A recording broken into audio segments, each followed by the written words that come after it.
Hello. जय हिंद साथियों। तो हम लोग जो है पढ़ रहे थे उधर व्याकरण में संज्ञा, सर्वनाम, क्रिया और विशेषण।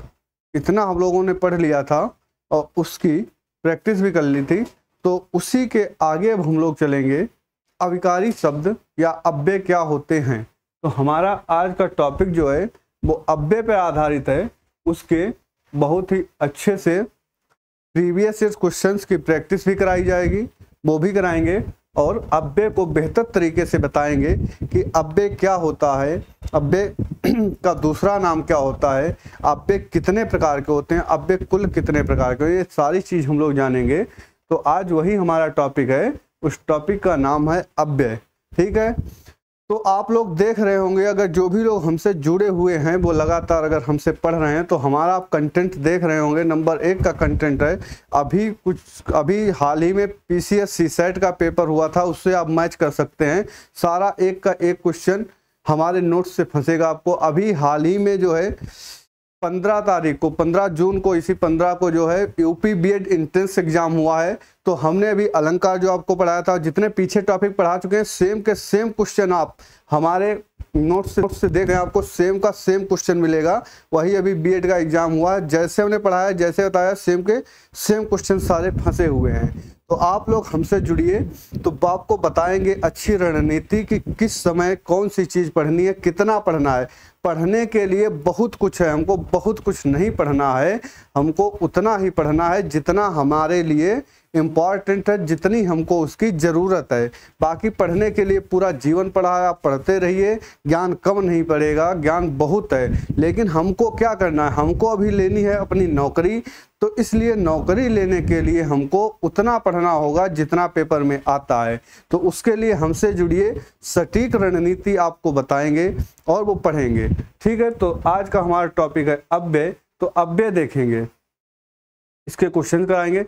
तो पहले तो हम आपको बता दें यहाँ पे कि अव्यय क्या होता है, तो इसको समझ लेंगे सभी लोग। अव्यय क्या होता है? अव्यय, अव्यय का मतलब बेटा होता है आ प्लस व्यय। जो अव्यय शब्द है वो आ प्लस व्यय शब्द से मिलकर बना है। आ का अर्थ क्या होता है बेटा? तो आ का अर्थ नहीं होता है, और व्यय का मतलब जो व्यय होता है, यानी व्यय का मतलब खर्च। तो जो खर्च ना हो, जो व्यय ना हो, उसे क्या कहते हैं? अव्यय कहते हैं। या अव्यय को ही, अव्यय को ही अविकारी शब्द भी कहते हैं। तो अव्यय को क्या कहते हैं? अव्यय को अविकारी शब्द भी कहते हैं। तो अविकारी क्या होगा? अगर इसको हम लोग तोड़ें तो अविकारी भी क्या हो जाएगा? आ प्लस विकारी। आ का मतलब क्या होता है? आ का मतलब नहीं, विकारी का मतलब परिवर्तित।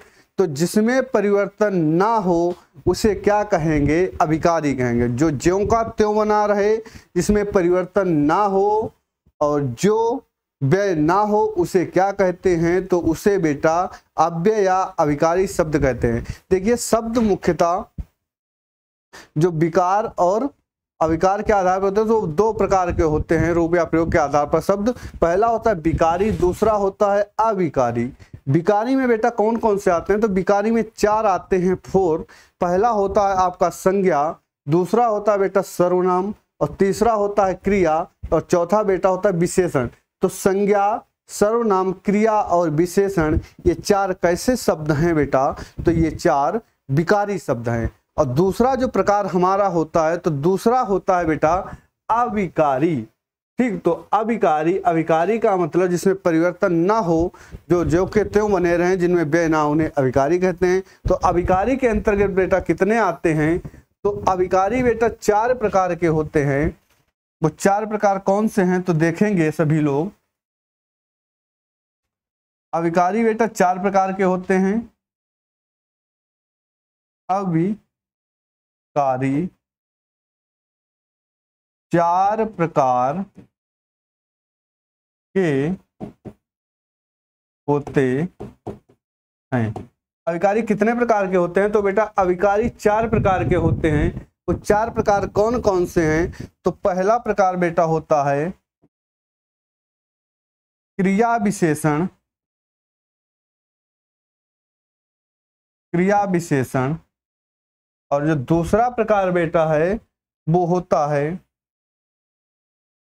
संबंध बोधक अव्यय, संबंध। जो दूसरा प्रकार बेटा होता है हमारा वो कौन सा होता है? तो वो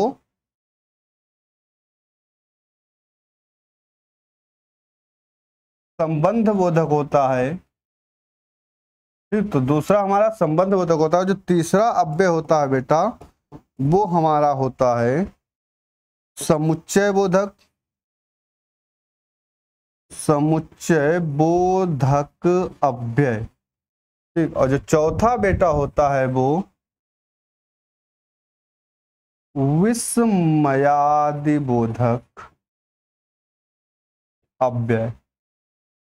ठीक, तो बेटा हमारे अव्यय या अविकारी शब्द कितने प्रकार के होते हैं? तो हमारे अव्यय या अविकारी शब्द बेटा 4 प्रकार के होते हैं। वो कौन कौन से 4 प्रकार हैं? तो पहला है क्रिया विशेषण अव्यय, दूसरा है संबंध बोधक अव्यय, तीसरा है समुच्चय बोधक अव्यय और चौथा है विस्मयादि बोधक अव्यय। तो कितने प्रकार के हमारे अव्यय या अविकारी शब्द होते हैं? तो 4 होते हैं। क्रिया विशेषण अव्यय, संबंध बोधक अव्यय, समुच्चय बोधक अव्यय और विस्मयादि बोधक अव्यय।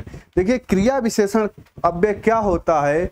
जो शब्द क्रिया की विशेषता बताते हैं बेटा, जो शब्द क्रिया की विशेषता बताते हैं उसे क्रिया विशेषण अव्यय कहते हैं। ठीक, जैसे राम धीरे चलता है, तो चलता है कैसे चलता है? धीरे चलता है। तो चलना क्या है? क्रिया है। और कैसे धीरे चल रहा है? तो धीरे चल रहा है। तो क्रिया की विशेषता क्या है? धीरे। तो धीरे क्या हो जाएगा? क्रिया विशेषण अव्यय हो जाएगा। जैसे तेज लिखता है, तो तेज क्या हो जाएगा? क्रिया विशेषण। क्योंकि लिखना क्या है बेटा? क्रिया है। और क्रिया की जो शब्द विशेषता बताते हैं उसे क्रिया विशेषण कहते हैं। और जो शब्द संज्ञा या सर्वनाम की बताते हैं विशेषता उन्हें सर्वनाम, उन्हें विशेषण कहते हैं। और जो शब्द क्रिया की विशेषता बताते हैं उन्हें क्रिया विशेषण कहते हैं। ठीक, तो क्रिया विशेषण भी अव्यय कितने प्रकार का होता है बेटा? तो क्रिया विशेषण अव्यय भी 4 प्रकार का होता है। वो 4 प्रकार कौन से होते हैं? पहला कालवाचक क्रिया विशेषण, दूसरा स्थानवाचक क्रिया विशेषण और तीसरा बेटा होता है परिमाणवाचक क्रिया विशेषण और चौथा जो होता है बेटा वो रीतिवाचक क्रिया विशेषण होता है। तो क्रिया विशेषण भी 4 प्रकार का होता है। वो 4 प्रकार कौन कौन से हैं? तो पहला कालवाचक क्रिया विशेषण, दूसरा परिमाणवाचक क्रिया विशेषण, तीसरा कालवाचक हो गया और परिमाणवाचक हो गया, स्थानवाचक तीसरा हो गया और चौथा रीतिवाचक हो गया।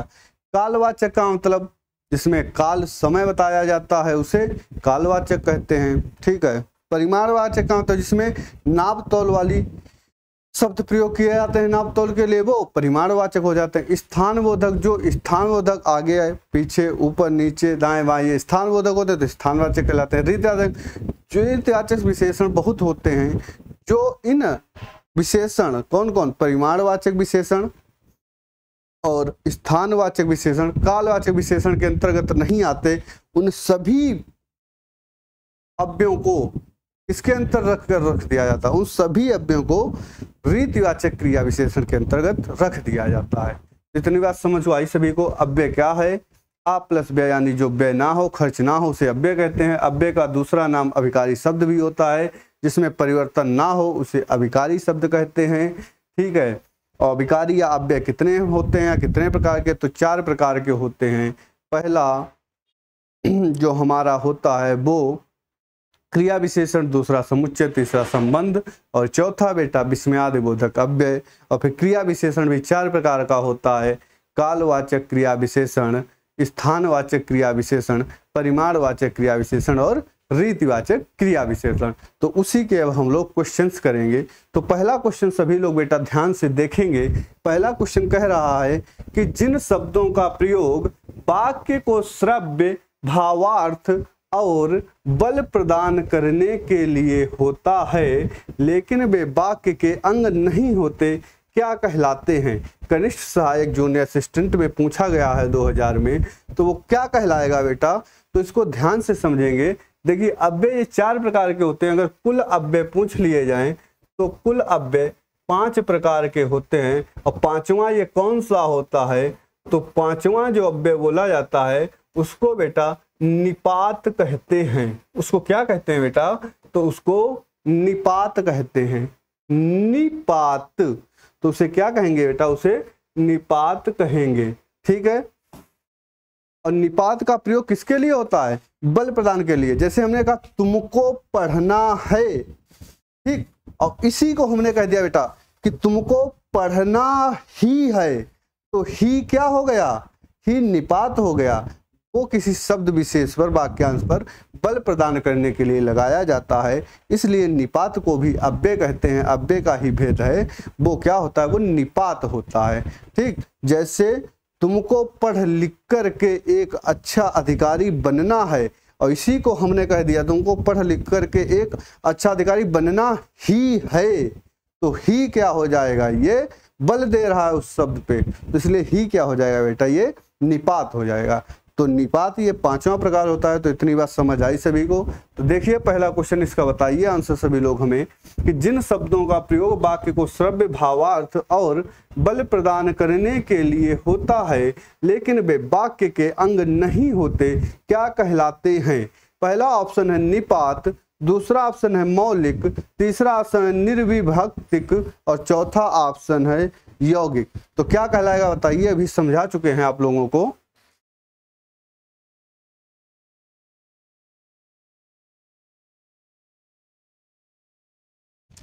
बताएंगे सभी लोग। तो पहले का आंसर क्या हो जाएगा?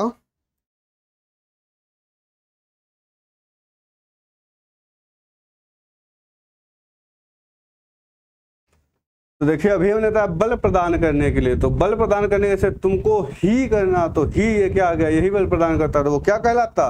वो बेटा निपात कहलाएगा। निपात का मतलब बेटा क्या होता है? ठीक, बल प्रदान करने के लिए प्रयोग किया जाता है। निपात अव्यय के अंतर्गत ही आता है, इसलिए इसका पहले का आंसर क्या हो जाएगा?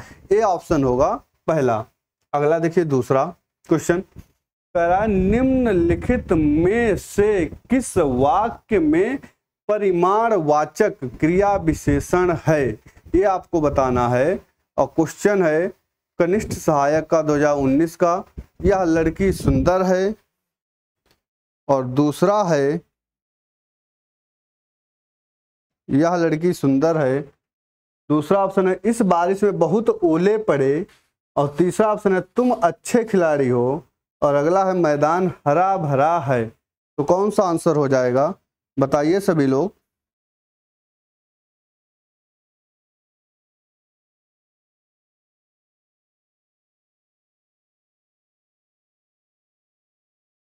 क्या आंसर हो जाएगा सभी लोग बताएंगे।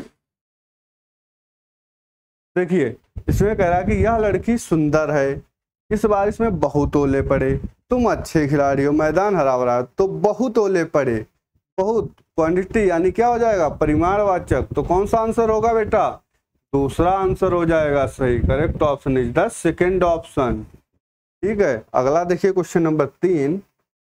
इसमें कह रहा है मनोभावों को प्रकट करने वाले वे अविकारी शब्द जिनका वाक्य से कोई संबंध नहीं रहता कहलाते हैं।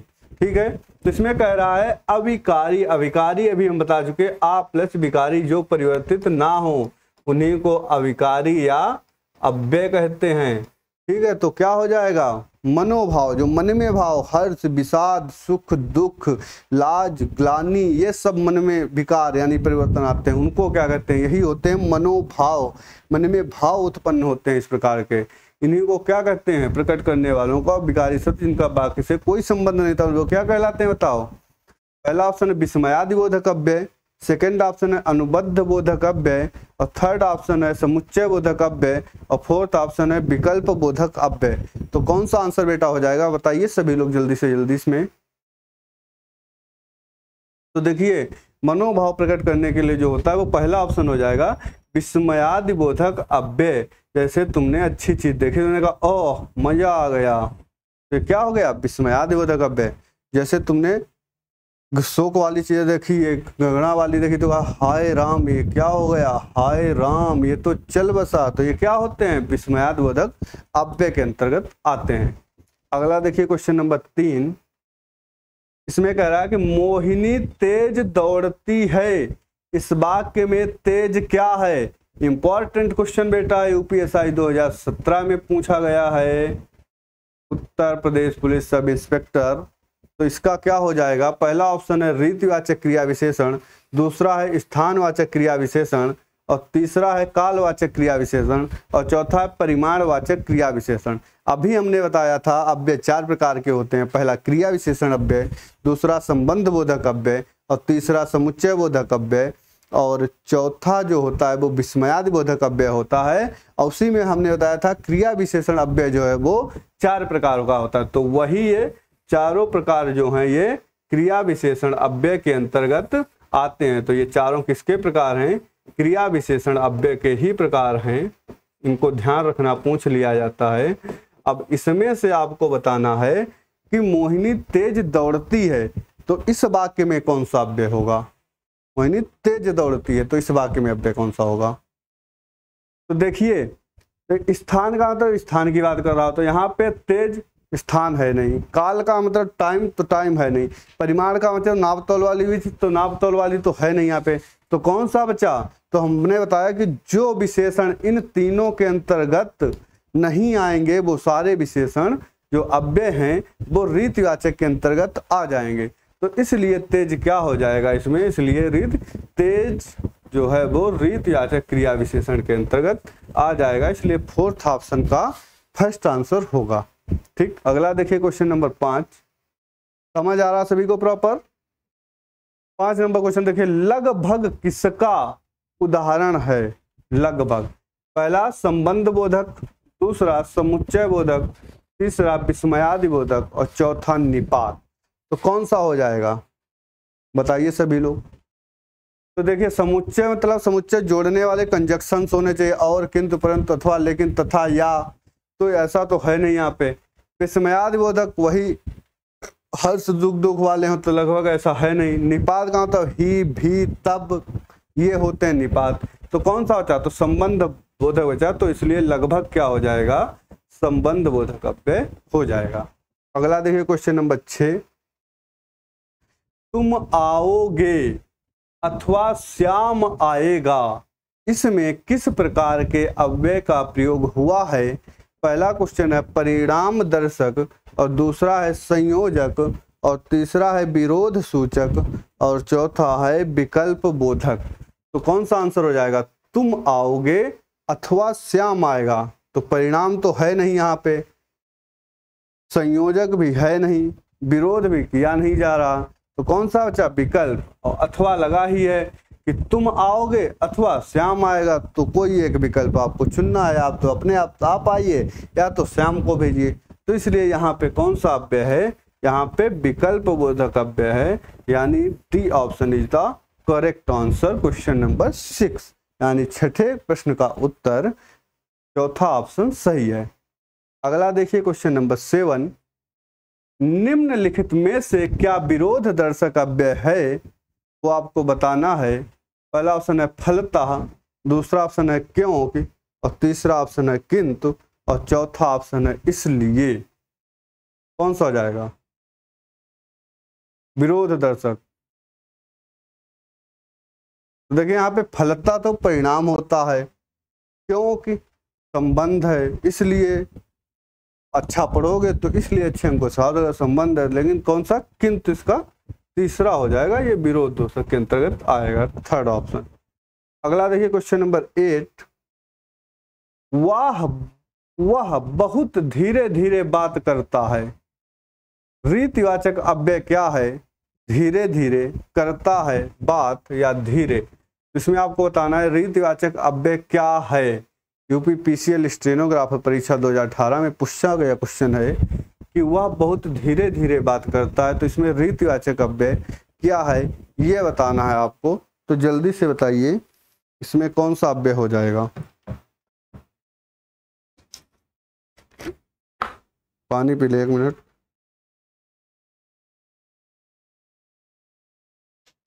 अभी बता चुके हैं जो विशेषण किसी के अंतर्गत ना आए, कालवाचक, स्थानवाचक, परिणामवाचक के अंतर्गत, तो वो किस में आते हैं? तो वो सारे विशेषण रीतिवाचक के अंतर्गत ही आ जाते हैं।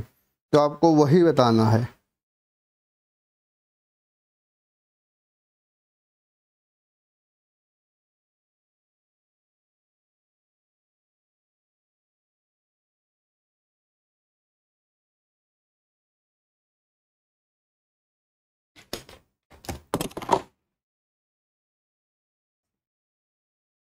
तो वह बहुत धीरे धीरे, तभी हमने बताया था तेज है, धीरे धीरे, ये सब कैसे विशेषण है? तो रीतिवाचक हैं। तो पहला आंसर हो जाएगा क्वेश्चन नंबर 8 का रीतिवाचक अव्यय। ठीक, अगला देखिए क्वेश्चन नंबर 9। संकेतवाचक अव्यय नहीं है। ताक, करता है, तथाप या धीरे। तो कौन सा इसमें जो है संकेतवाचक अव्यय नहीं है? तो अभी हमने बताया धीरे, तेज, ये सब कैसे हैं? रीतिवाचक हैं। तो धीरे नहीं होगा। ठीक, धीरे कैसा होगा? रीतिवाचक। ठीक, तो इसलिए क्वेश्चन नंबर 9 का चौथा आंसर रहेगा। अगला देखिए बेटा क्वेश्चन नंबर 10। निम्नलिखित में से क्या परिणाम दर्शक अव्यय है? परिणाम दर्शक अव्यय बताना है आपको। पहला ऑप्शन है और, दूसरा है लेकिन, और तीसरा है फलतः, और चौथा है नहीं नहीं। इसमें क्या परिणाम दर्शक अभी हमने बताया था, कौन सा हो जाएगा? तो इसमें कौन सा हो जाएगा? इसमें फलतः हो जाएगा, यानी सी ऑप्शन परिणाम दर्शक है। ठीक है, लेकिन, और, किंतु, परंतु, ये सब कौन से होते हैं? समुच्चय बोधक होते हैं। अगला देखिए क्वेश्चन नंबर 11। निम्नलिखित में से कौन स्वरूपवाचक व्यधिकरण समुच्चय बोधक अव्यय नहीं है? ये आपको बताना है कि निम्नलिखित में से कौन स्वरूपवाचक व्यधिकरण समुच्चय बोधक अव्यय नहीं है। ठीक, पहला ऑप्शन है जब, सेकंड ऑप्शन है जो, और थर्ड ऑप्शन है मानो, और फोर्थ ऑप्शन है कि। इसमें आपको बताना है स्वरूपवाचक व्यधिकरण अव्यय कौन सा नहीं है। तो ये बताना है, बहुत ही आसान है। तो कौन सा हो जाएगा?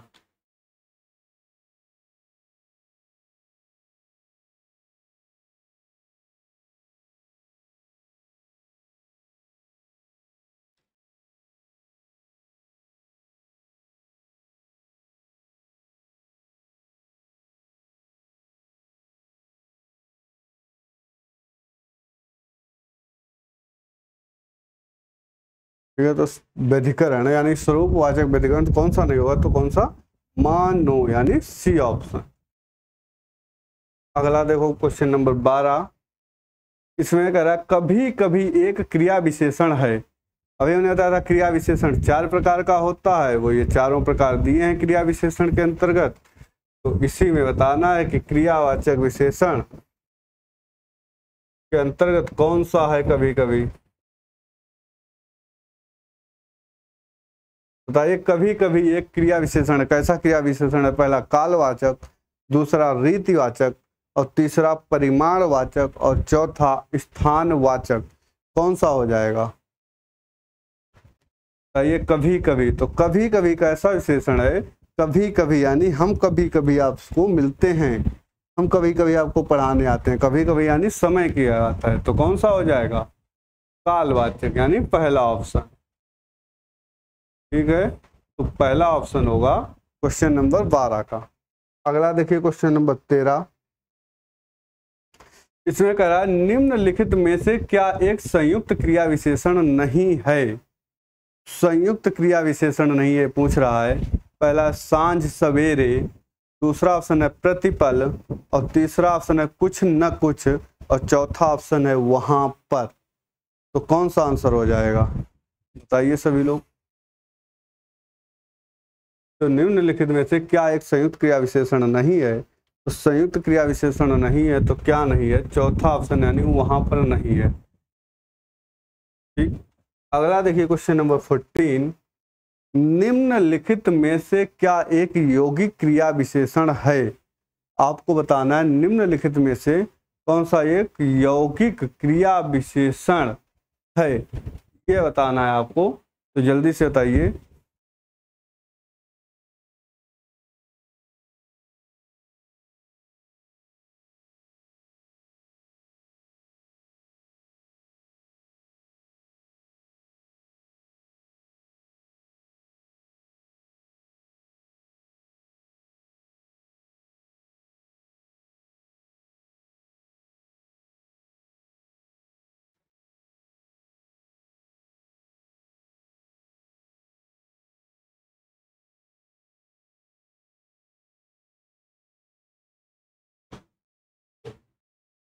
कौन सा हो जाएगा? तो झटपट, यहाँ तक प्रतिपल कुछ ना कुछ यौगिक, तो यौगिक क्या हो जाएगा? यहाँ तक, बी ऑप्शन, यानी ये यौगिक क्रिया विशेषण है। ठीक है, और बाकी कौन से हैं? संयुक्त हैं, अभी पढ़ा था।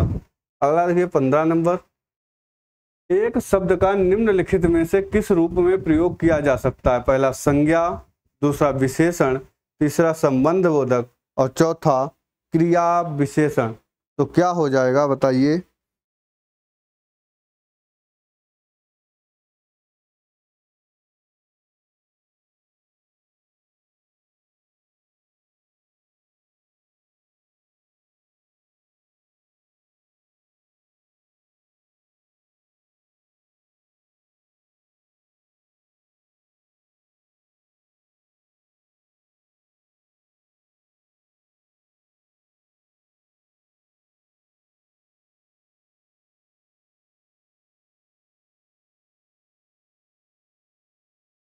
एक शब्द का निम्नलिखित में से किस रूप में प्रयोग किया जा सकता है? तो क्या हो जाएगा? संबंध बोधक के रूप में प्रयोग किया जा सकता है। ये क्रिया विशेषण है नहीं, विशेषण है नहीं, संज्ञा है नहीं, तो वो संबंध बोधक के रूप में प्रयोग किया जाएगा। अगला देखिए क्वेश्चन नंबर 16।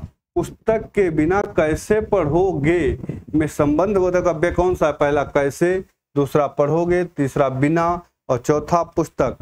तो पुस्तक के बिना कैसे पढ़ोगे में संबंध बोधक अव्यय है। के बिना, जैसे राधा के बिना श्याम नहीं रह सकते, मछली के बिना, पानी के बिना मछली जीवित नहीं रह सकती, इसलिए के बिना क्या है? ये संबंध होता है। तो इसमें पुस्तक के बिना कैसे पढ़ोगे में संबंध बोधक क्या है? तो बिना जो शब्द है ये संबंध बोधक अव्यय है। Question number C. अगला देखिए क्वेश्चन नंबर 17। निम्नलिखित वाक्य में संबंध बोधक के किस रूप में क्या प्रयोग किया गया है? वाक्य में संबंध बोधक को पूछ रहा है, संबंध बोधक के रूप में क्या प्रयोग किया गया है? तो कह रहा है उसके घर के आगे ही मेरा घर है, उसके घर के आगे ही मेरा घर है। तो इसमें संबंध बोधक अव्यय का कौन सा जो है यहाँ पे शब्द प्रयोग किया गया है वो बताना है आपको। तो बताइए। पहला ऑप्शन है उसके, दूसरा ऑप्शन है के और तीसरा ऑप्शन आगे, चौथा ऑप्शन है मेरा। तो क्या हो जाएगा? तो बच्चा क्या हो जाएगा? तो उसमें आगे, यानी सी ऑप्शन करेक्ट आंसर होगा। ये क्या है? संबंध बोधक अव्यय। पूछा गया क्वेश्चन है यूपीपीसीएल एआरओ में। अगला क्वेश्चन देखिए 18 नंबर। कटोरे भर उसने खीर खाई में अव्यय कौन सा है? पहला ऑप्शन है कटोरे, दूसरा ऑप्शन है भर और तीसरा ऑप्शन है उसने और चौथा ऑप्शन है खाई। तो क्या आंसर हो जाएगा? आपको बताना है इसमें अव्यय क्या है। जैसे रात भर, दिन भर, तो ये भर क्या होता है? ये अव्यय होता है। कैसा अव्यय है? तो निपात अव्यय है। ठीक, तो ये बी ऑप्शन करेक्ट आंसर हो जाएगा। अगला देखिए 19 क्वेश्चन नंबर। मैंने तुम्हें पढ़ाया इसलिए तुम उत्तीर्ण हो गए में कौन समुच्चय बोधक अव्यय है? मैंने तुम्हें पढ़ाया इसलिए तुम उत्तीर्ण हो गए में कौन समुच्चय बोधक अव्यय? समुच्चय बोधक अभी मैंने बताया था, समुच्चय बोधक का मतलब होता है कंजक्शन, यानी जो दो वाक्यों को, वाक्यांशों को जोड़ता है उसे समुच्चय बोधक अव्यय कहते हैं, यानी कंजक्शन। तो इसमें आपको कंजक्शन बताना है कि मैंने तुम्हें पढ़ाया इसलिए तुम उत्तीर्ण हो गए। तो इसमें कौन सा समुच्चय बोधक है? तो देखिए मैंने तुम्हें पढ़ाया इसलिए फिर यहां से वाक्य जुड़ गया, तुम पास हो गए। तो इसलिए क्या हो जाएगा, समुच्चय बोधक अव्यय, यानी राइट आंसर क्वेश्चन नंबर 19 का सेकेंड ऑप्शन होगा। अगला देखिए क्वेश्चन नंबर 20, निम्नलिखित में से क्या अनुमोदन सूचक विस्मयादि बोधक अव्यय है। देखिए विस्मयादि बोधक अव्यय कई प्रकार का होता है, अनुमोदन सूचक, विनय सूचक, ठीक, हर्ष बोधक, व्यथा बोधक, और यही कई प्रकार के होते हैं अव्यय, ठीक है। कौन से, विस्मयादि बोधक। तो उसमें से बताना है आपको अनुमोदन बोधक कौन सा है, ठीक है। बाप रे बाप, हे राम, शाबाश, साधु साधु। तो इसमें अनुमोदन, तो अनुमोदन करना विनय, यानी तो कौन सा हो जाएगा, साधु साधु। तो डी ऑप्शन करेक्ट आंसर होगा। अगला देखिए क्वेश्चन नंबर 21, निम्नलिखित में से क्या प्रशंसा सूचक विस्मयादि बोधक अव्यय नहीं है। प्रशंसा सूचक विस्मयादि बोधक अव्यय नहीं है। पहला ऑप्शन है सुंदर, सुंदर तो प्रशंसा सबको लगती है, तुम सुंदर हो, बढ़िया। साधु साधु स्वरूप है तुम्हारा, प्रशंसा हो गई। शाबाश बेटा, बहुत अच्छा काम किया, प्रशंसा, घनघोर प्रशंसा हो गई। शाबाश कहने से मार बालक खुश हो जाता है, ठीक। तो इसमें वही बताना आपको, प्रशंसा सूचक विस्मयादि बोधक अव्यय नहीं है। तो ये सारे हमने तो आपको वाक्य में प्रयोग करके ही बता दिए, सारे कैसे हैं, तो सारे ये प्रशंसा सूचक हैं। तो कौन सा नहीं होगा, चौथा ऑप्शन नहीं होगा, बाप रे बाप, ये प्रशंसा सूचक नहीं होगा, ये व्यथा सूचक होगा। जब लोग कहते नहीं, हाय बाप, बाप रे बाप, बहुत दुख झेला हमने, तो यानी बाप रे बाप व्यथा सूचक हो जाएगा, ना कि प्रशंसा सूचक। अगला देखिए 22 नंबर, सीता सखियों सहित पुष्प वाटिका गई, वाक्य में रेखांकित अव्यय प्रयोग निम्नलिखित में किस भेद का उदाहरण है। तो रेखांकित क्या किया गया है, देखते हैं क्वेश्चन में कुछ मिसप्रिंट है क्या।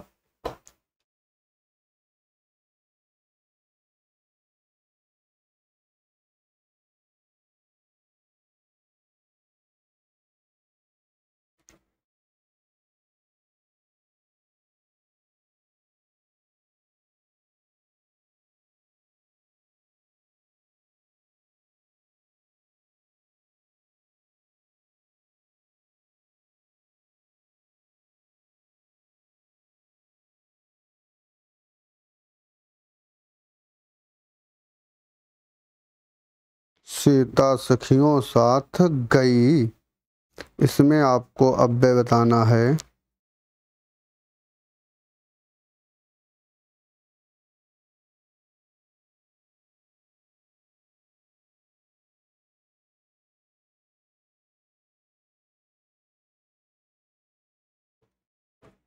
सीता सखियों सहित, तो सहित अंडरलाइन किया गया है, तो सीता सखियों सहित पुष्प वाटिका गई, वाक्य में रेखांकित अव्यय प्रयोग निम्नलिखित में से किस भेद का उदाहरण है।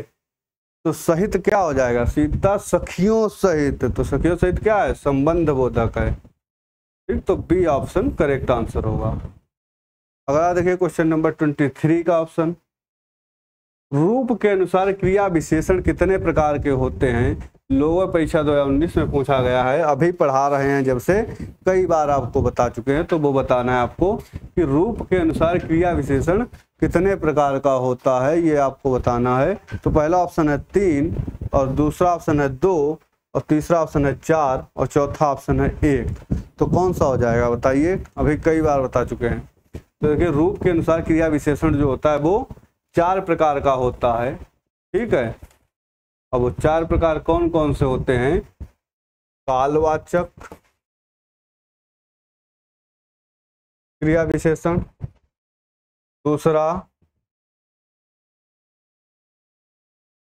स्थान बोधक, तीसरा परिमाण बोधक, चौथा रीतिवाचक।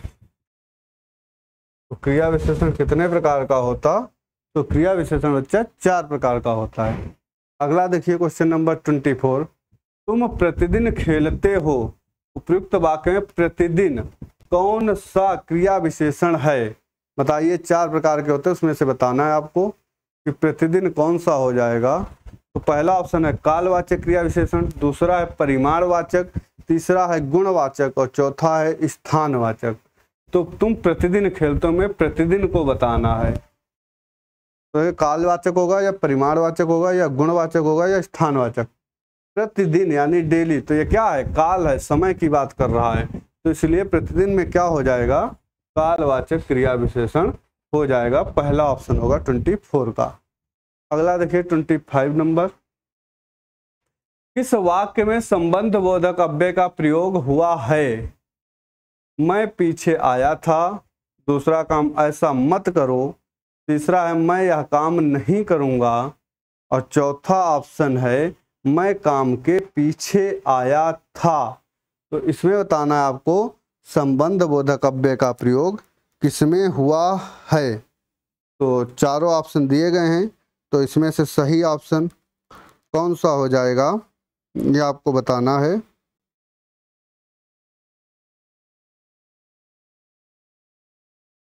तो 25 नंबर क्वेश्चन है,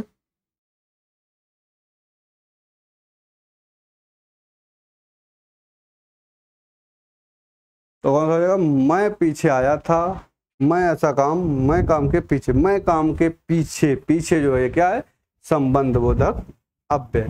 ठीक है, चौथा ऑप्शन करेक्ट आंसर होगा 25 नंबर का। 26 नंबर का देखिए, समानाधिकरण किस अव्यय का भेद है। समानाधिकरण किस अव्यय का भेद है। तो पहला ऑप्शन है समुच्चय बोधक, दूसरा है संबंध बोधक, तीसरा है क्रिया विशेषण और चौथा है विस्मयादि बोधक। तो 26 नंबर आपको बताना है।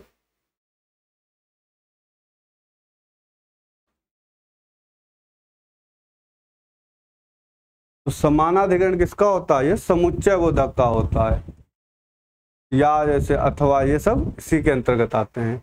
अगला देखिए 27 नंबर, मनोभाव के अनुसार हटो शब्द कौन सा विस्मयादिबोधक है। पहला विस्मय, दूसरा धिक्कार, तीसरा चेतावनी और चौथा संबोधन। तो कौन सा हो जाएगा,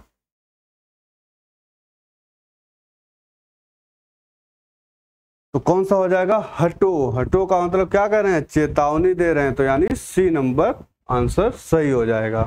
अगला देखो 28 नंबर क्वेश्चन, तुम दिन भर घूमते रहते हो में भर कौन सा अव्यय है। आपको बताना है, पहला ऑप्शन है निपात, दूसरा है संयोजक, तीसरा है विस्मयादिबोधक और चौथा है संबंध बोधक। तो कौन सा ऑप्शन हो जाए,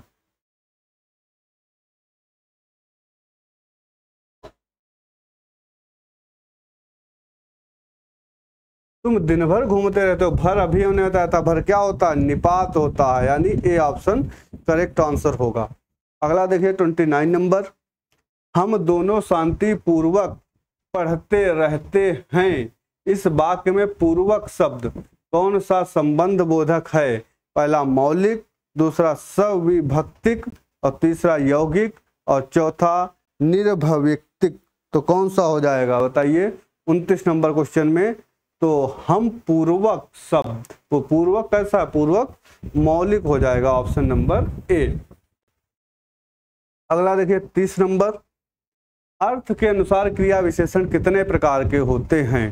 तो अभी हमने बताया था अर्थ के अनुसार क्रिया विशेषण 4 प्रकार के होते हैं, डी ऑप्शन होगा करेक्ट आंसर। ठीक है, अगला 31 नंबर देखिए, मैं वहां होकर आया हूं, वाक्य में अव्यय शब्द कौन सा है। वीडियो परीक्षा 2018 में क्वेश्चन कहा गया है, अच्छा क्वेश्चन है, ऐसे ही क्वेश्चन आते हैं। फिर वीडियो की परीक्षा 26 तारीख को होने वाली है, तो इसलिए क्लास को जरूर देखें सभी। मैं वहां होकर आया हूं में अव्यय शब्द कौन सा है, बताइए सभी लोग। 31 नंबर बहुत आसान क्वेश्चन है, 31 में कौन सा हो जाएगा। 31 में वहां होकर आया हूं, तो इसलिए वहां क्या है, वहां अव्यय है इसमें।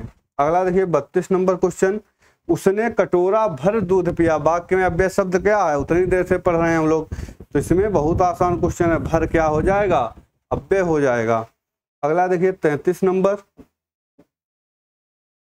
वह 1 सप्ताह बाद आया, इस वाक्य में कौन सा शब्द क्रिया विशेषण है। ये बताना है। वह एक सप्ताह बाद आया है, बहुत आसान क्वेश्चन है। वह एक सप्ताह बाद आया है, वह एक सप्ताह बाद आया में क्रिया विशेषण का है। वह एक सप्ताह बाद आया है, तो आया क्या है? क्रिया। जो क्रिया की विशेषता बताता है उसे क्रिया विशेषण कहते हैं। तो कब आया? बाद में आया है, तो बाद क्या हो जाएगा? यही क्रिया विशेषण अव्यय है।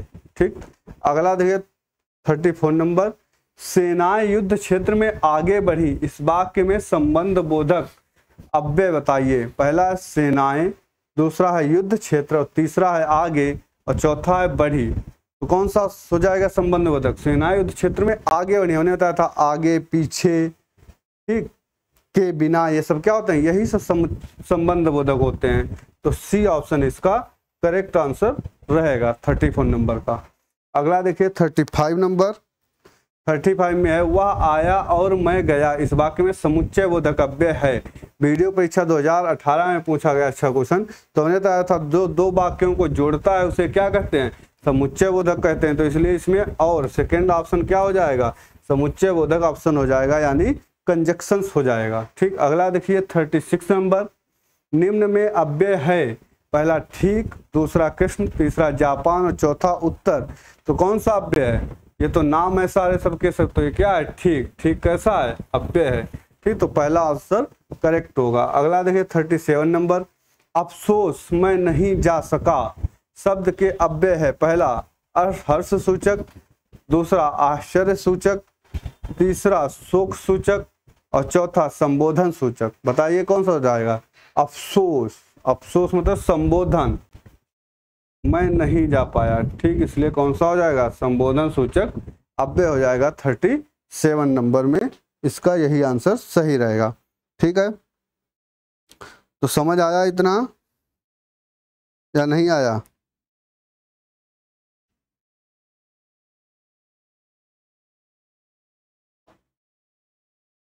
अगर आ गया 38 नंबर क्वेश्चन, वह पढ़ता है लेकिन बात भी बहुत करता है। व्याकरण की दृष्टि से शब्द को पहचानिए। वह पढ़ता है लेकिन बात भी बहुत करता है, में कौन सा अव्यय है इसमें बताना है आपको।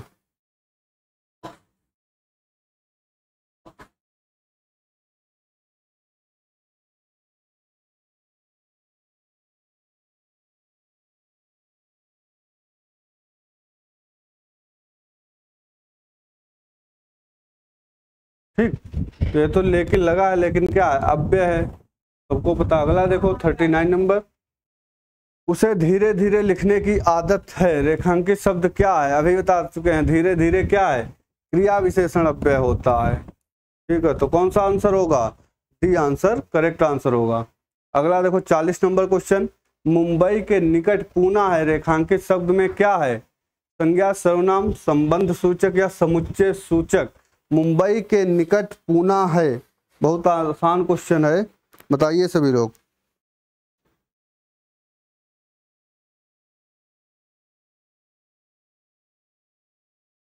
ठीक, तो निकट क्या है? संबंध सूचक अव्यय है, यानी डी ऑप्शन होगा करेक्ट आंसर।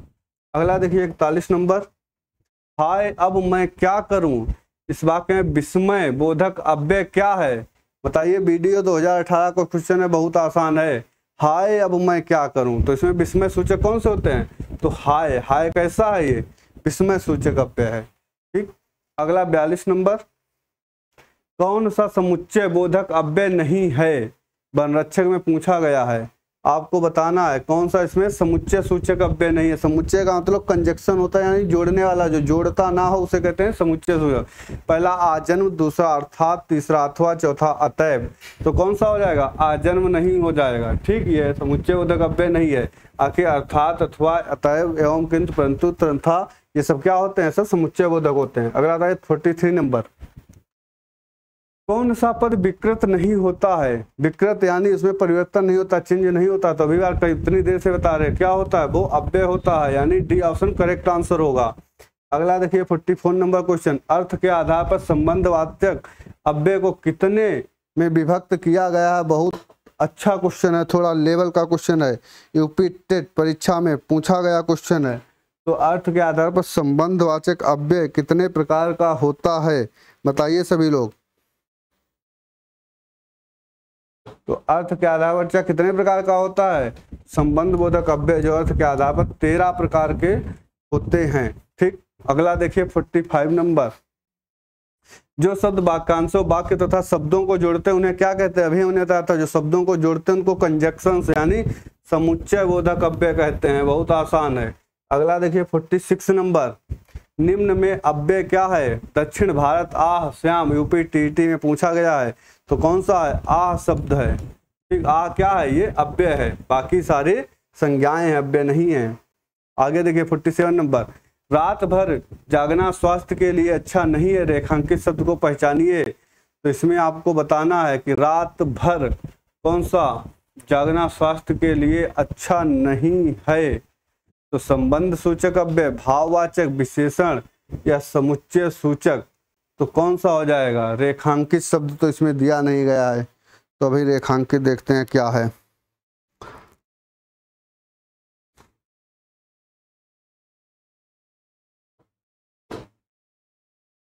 रात भर, ये भर जो है भर अंडरलाइन किया गया है, तो इसमें था रात भर जागना स्वास्थ्य के लिए अच्छा नहीं है, रेखांकित से भर में कौन सा हो जाएगा, तो भर यानी रात भर कैसा है, संबंध सूचक अव्यय। अगला देखिए 48 नंबर। जिन अव्यय का संबंध वाक्य से नहीं वक्ता के हर्ष शोक आदि भावों से होता है क्या कहलाते हैं, क्रिया विशेषण, विस्मय सूचक, संबंध सूचक, समुच्चय सूचक। क्या होते हैं, अभी बताया था जो मन में शोक, ग्लानि, लज्जा, हर्ष, विस्मय आदि मनोभाव उत्पन्न, उनको क्या कहते हैं, विस्मय बोधक अव्यय कहते हैं, यानी ऑप्शन बी करेक्ट आंसर होगा 48 का। अगला देखिए 49 नंबर क्वेश्चन। ठीक, तो 48 ये क्वेश्चन था। तो आप लोगों ने जो है आज अच्छे लेवल के और अच्छे क्वेश्चंस देखे, जो UPSI, junior assistant, lower PCS, PCS, UP TET, video 2018 सारी परीक्षाओं में पूछे गए क्वेश्चन हैं, अच्छे क्वेश्चन है, इसी तरीके के क्वेश्चन आते हैं। और जितना पढ़ा रहे हैं उतना आप बेहतर से पढ़ लीजिए, आप पेपर मैच कर लेना। अगर क्वेश्चन ना फंसे तो हमें मिलना हमारी गारंटी है, वादा है कि आपको हमारा ही पढ़ाया कोई भी पेपर देना, वहाँ पूरा का पूरा कंटेंट आपको मिलेगा। जैसे भी आप पीसीएस का सीसेट मैच कर लीजिए जाके, हाल ही में पेपर हुआ है, बीएड इंट्रेंस एग्जाम हुआ है, और जो भी आगे होंगे आप मैच कर लीजिए। तो आप जो है हमारे साथ जुड़िए, पढ़िए। आज की क्लास यहीं तक, धन्यवाद।